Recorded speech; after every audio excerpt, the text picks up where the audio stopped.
ঘরে ফিরছেন নাবিকরা। এ নিয়ে বিস্তারিত জানাতে চট্টগ্রাম থেকে সরাসরি যুক্ত হচ্ছেন সহকর্মী একেএম নাজিম।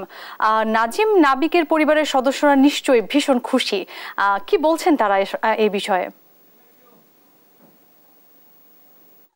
জি, আপনি যেমনটা বলছেন, আসলে দীর্ঘ যে জার্নি শেষ করে নাবিকরা বাসায় ফিরেছেন। আমরা সকালে এসেছি এখানে, জাহাজের ক্যাপ্টেন রয়েছেন আমরা আমার বাসায় এসেছি। আমার বাসায় আসলে আমাদের মতো অনেক দিন করছেন, কারণ যাওয়ার চেষ্টা করছেন, কারণ তারা দীর্ঘ যে জার্নি সেই জার্নি শেষ করে গতকাল গতকাল শেষ যেই গতকাল সম্মেলনে গতকাল বাসায় এসেছেন। আমরা এখন জানতে চাইবো আসলে জাহাজের চিফ অফ ক্যাপ্টেন আতিকুল্লাহ খানের বাসায় আসলে আপনি তো দীর্ঘ ছিলেন, আপনার এখন কেমন লাগতেছে? জি, আলহামদুলিল্লাহ, অনেক ভালো, অনেক বেশি ভালো।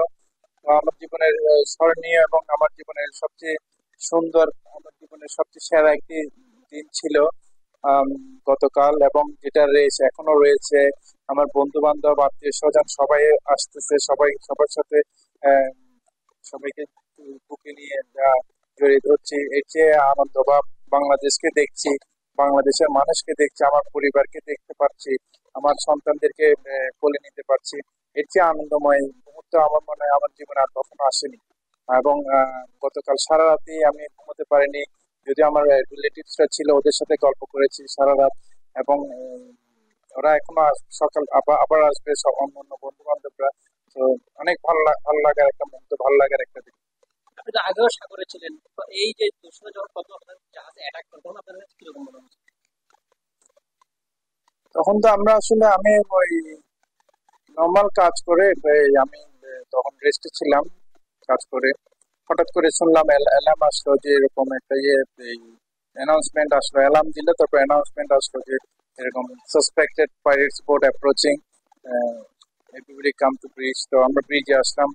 আসার পরে তখনও বিশ্বাস হচ্ছিল না যে এটা আসলে পাইরেটস বোট, কারণ ওরা তো ওই ফিশিং বোট গুলা ইউজ করে। তো আমি আমি আল্লাহর কাছে দোয়া করছিলাম যেন আল্লাহ এটা একটা নর্মাল ফিশিং বোট হয়, এটা যেন পাইরেটস বোট না হয়। তো যখন স্পিড বোট নিয়ে ওরা আসছিল, এক সময় যখন দেখলাম যে গান আছে, একজন বললো গান আছে ওদের কাছে, তখন কনফার্ম হলাম যে না, দে আর দ্য পাইরেটস। তো তখন অনেক কিছু সবাই হয়ে গেল। তারপরে আমরা সবাইকে কাউন্ট করলাম, সবাইকে কাউন্ট করে সবাইকে বলা হলো যে সবাই কাম থাকো, উই হ্যাভ প্রসিডিউরস, আমরা ওগুলো ফলো করব। তারপরে ক্যাপ্টেন স্যার আমাদেরকে সিটাডেলে যেতে বললো, আমরা ওখানে চলে গেলাম একটা সুরক্ষিত জায়গায়। তারপরে এই আপনার তারা বিভিন্ন অ্যাকশন নিচ্ছিল, বিভিন্ন জায়গায় অ্যালার্ট পাঠাচ্ছিল, বিভিন্ন অফিস আদালতের সাথে যোগাযোগ করছিল। তারপরে আমরা এক সময় শুনতে পেলাম যে আমাদের সবাইকে আবার ব্রিজে আসার জন্য বলা হলো, অ্যানাউন্স করা হলো। আমরা ব্রিজে এসে দেখলাম যে আমাদের দুজনকে তারা গান পয়েন্টে রেখেছে, অলরেডি তাদের ক্যাপচার করেছে। তো আমরাও সবাইকে শান্তভাবে ব্রিজে বসে থাকার জন্য বলা হলো। তো বসে পড়লাম। এর মধ্যে আবার তারা ফাঁকা ফায়ার করছিল এদিক সেদিক এলোমেলো। তো ভীতিকর একটা পরিস্থিতি তৈরি হলো। এর মধ্যে আবার চিন্তা করলাম যে বাসায় এই ঘটনাটা এখন তো কিভাবে জানাবো। সব মিলিয়ে একটা খুব খারাপ একটা দিন ছিল আর কি। আপনারা তো 23 জন ছিলেন, তার মধ্যে সবাই তো একই মন মানসিকতা না, অনেকে হয়তো ভয় পাইতে। সবাই 23 জনকে আপনারা কিভাবে মেনটেন করছেন? সবাই 23 জনকে কিভাবে সাহস রাখার জন্য বলেছিলেন? জি, আমাদের তো এক একজন এক এক রকম ছিল, বাট বেসিক্যালি আমরা সব সিমেনরাই মোটামুটি একটু, সিমেনরা সাপোজ টু বি স্ট্রং, একটু মেন্টালি ফিজিক্যালি স্ট্রং থাকতে হয় আমাদেরকে। তো আমাদের বিভিন্ন ট্রেনিংসও আছে, মেন্টাল হেলথ এবং ফিজিক্যাল হেলথ, এগুলো নিয়ে অনেক ট্রেনিংও আছে আমাদের। তো আমরা চেষ্টা করি মেন্টালি স্ট্রং থাকার জন্য। তো যখন এরকম একটা ভয়ঙ্কর পরিস্থিতি হয়ে গেল, তখন কেউ কেউ দুই একজন হয়তো বা একটু প্যানিক হওয়ার, মানে একটু বেশি ভয় পাচ্ছিল আর কি। কেউ কেউ বেশি ভয় পাচ্ছিল, ভয় সবার মধ্যে ছিল, কেউ শো করছিল না, আবার কেউ পারেনি, তারা শো করতেছিল। তো যারা এরকম ছিল, আমরা বিশেষ করে ক্যাপ্টেন এবং আমরা যারা সিনিয়ররা ছিলাম, আমরা সবাইকে সাহস দিতাম। তো যখন আমাদের অফিস থেকে যখন বিভিন্ন ভাবে আমাদের সাথে সাহায্য বা বিভিন্ন ভাবে ওরা আমাদের মনোবল শক্ত করার জন্য বিভিন্ন সহযোগিতা করছিল, আমাদের পরিবারের সাথে সবাই যোগাযোগ করছিল। তারপরে এই দেখলাম যে সারা বাংলাদেশের মানুষজন সবাই আমাদের পরিবারের খোঁজ খবর নিচ্ছিল, তখন আমরা আস্তে আস্তে মানে মানসিক ভাবে একটু চাঙ্গা হলাম আর কি। তো এরপরও মাঝে মধ্যে আমাদের মধ্যে অনেকেই ভেঙে পড়তো বা কখন যাবে এটা তো জানতো না। তখন আমরা বিভিন্ন ভাবে তাদেরকে মোটিভেট করার চেষ্টা করতাম আর কি। বিশেষ করে সিনিয়ররা এবং যার সাথে যাদের একটু ভালো ইয়ে আছে তারা ওভাবেই মোটিভেট করতো। একজনের একটু মন খারাপ হলে আমরা গিয়ে তাকে সান্ত্বনা দিয়ে বিভিন্ন ভাবে তাকে মোটিভেট করার চেষ্টা করতাম। আপনাদের যে কেসারএম আপনাদের যে প্রতিষ্ঠান তার অঙ্গবেশী অ্যাসোসিয়েশন তাদের সাথে আপনাদেরকে সবার কথা হয়েছে না একজনের কথা হয়েছিল, অথবা আপনারা তাদের সাথে সংযুক্ত কিভাবে বলেছিলেন যে আপনাদের এই ঘটনাটা ঘটেছে? হ্যাঁ, শুরুতেই তো ওই বলা হয়েছিল, আমাদের সিও স্যারকে ফোন করা হয়েছিল যখন পাইরেটস বোর্ড অ্যাপ্রোচ করতেছিল তখনই। তো তখন সিও স্যার বলছিল ঠিক আছে তোমরা শান্ত থাকো, তোমরা প্রসিজার ফলো করো, আমরা অ্যাকশন নিচ্ছি। এরপরে এই বিভিন্ন সময়ে তারা আমাদের কোনো নর্মালি ক্যাপ্টেন স্যারের সাথে যোগাযোগ হতো, এটাই হলো জাহাজের প্রসিজার। বাট আমাদের যখন পার্সোনাল কোনো প্রয়োজন হলে আমরাও অফিসকে বলেছি, যেমন কারো বাসায় টাকার প্রয়োজন হলে সে বলেছে যে আমার বাসায় একটু আর্থিক সমস্যা আছে, আমার বাসায় টাকা দিতে হবে, তখন অফিস ম্যানেজ করেছে। তাছাড়া এই অফিস আমাদের পরিবারের সাথে প্রতিদিন যোগাযোগ করতো, ওরা মানে আমাদের সাথে কথা হয়েছে কিনা এটা খবরাখবর নিত আমাদের। তো কেএসআরএম কর্তৃপক্ষ আমাদের সাথে অনেক সুন্দর এবং অনেক মানবিক আচরণ করেছে, এই জন্য তাদের প্রতি কৃতজ্ঞতা আসলে আমাদের পরিবার এবং আমাদের পক্ষ থেকে। আপনারা 1 মাস ছিলেন, যেহেতু প্রথম বন্দী হওয়ার পরে 10 দিন পার হওয়ার পর বা 1 মাসটা কিভাবে আপনাদের কেটেছে, কিভাবে আপনাদের সময়টা কেটেছে বা পরিবারের জন্য কেমন লেগেছে? সময় বলতে আসলে অবশ্যই ভালো কাটছে। আমি বেশিরভাগই দেখেছি আমরা রাতভর ঘুমাতে পারতাম না, সবাই এমনি গল্প বা বিভিন্ন একটু কৌতুক করে বা এভাবে কাটানোর চেষ্টা করতাম আর কি। কেউ ঘুম ঘুম আসতো না কারণ, দু একজন হয়তো বা এমনি চোখ বন্ধ করে থাকতো। এই রাতভর ঘুমাতে পারিনি, আমি আমি নিজেও আমি একদম ঘুম পাইনি আমার। তো উৎকণ্ঠা ছিল যে অনেক অনেক চিন্তা হতো যে কখন যাব, জানতাম না। তো যেদিন এই ছাড়া পেয়েছি সেদিন সকাল দুপুর 12টার দিকে মাত্র জানতে পেরেছি যে আজকে দস্যুরা চলে যাবে। তো তার আগের দিনও আমাদের মধ্যে একটা আনসার্টিনিটি ছিল কবে নাগাদ যাব, তো জানতাম না এটা। 2 মাসও হতে পারে, 3 মাস, 4 মাস হতে পারে। তো সময়গুলো একদম কাটছিল না। আর আপনার সারা রাত যদি ঘুম না হয় তো দিনের বেলা আপনি মন মানসিকতা বা একটা ইয়েটা সাইকেলটা চেঞ্জ হয়ে গেলে আর ইয়ে থাকে না। আমরা নর্মালি জাহাজে যখন থাকি আমরা আমাদের একটা সাইকেলের মধ্যেই থাকি।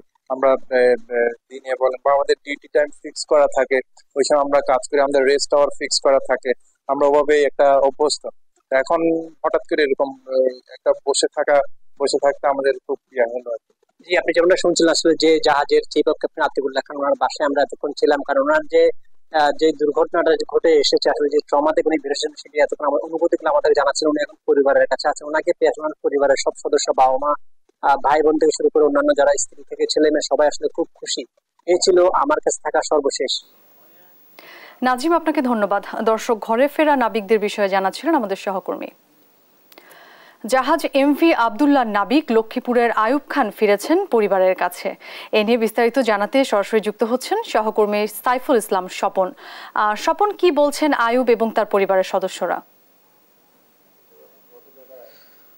অরিন, আপনি যেমনটি বলছিলেন যে আসলে আব্দুল্লাহ জাহাজের যে নাবিক আয়ুব খান, তিনি তিনি চলে এসেছেন লক্ষ্মীপুরে। ভয়কে জয় করে আয়ুব খান লক্ষ্মীপুরে বাবা মার কোলে ফিরে এসেছে।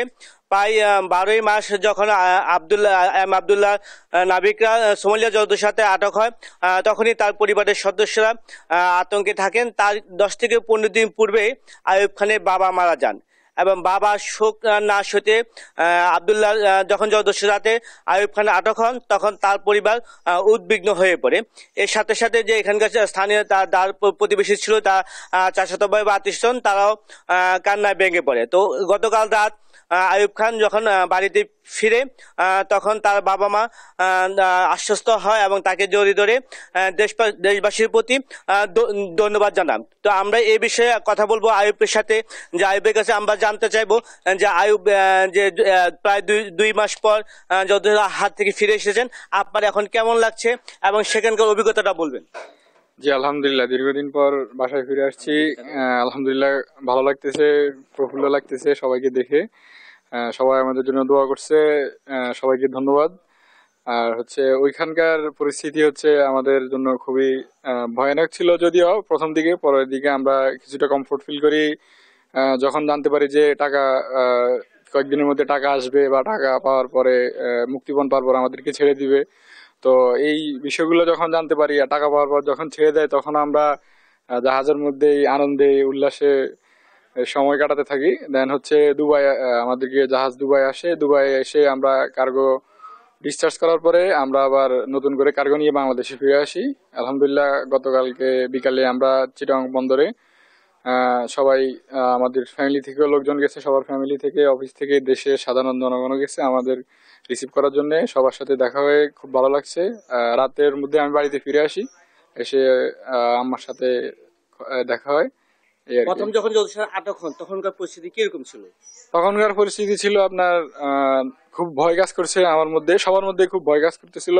তো আমরা জলদস্যুরা যখন আমাদের অ্যাটাক করে ফেলে, আমরা বন্দী হয়ে যাই, তখন হচ্ছে ওরা আমাদেরকে একটা কমন একটা ব্রিজ রুমে রাখতো আর কি। আমরা সবাই একটা ফ্লোরে ঘুমাইতে হতো, একই কষ্ট করে গাদাগাদি করে থাকতে হইতো, এই আর কি তখনকার।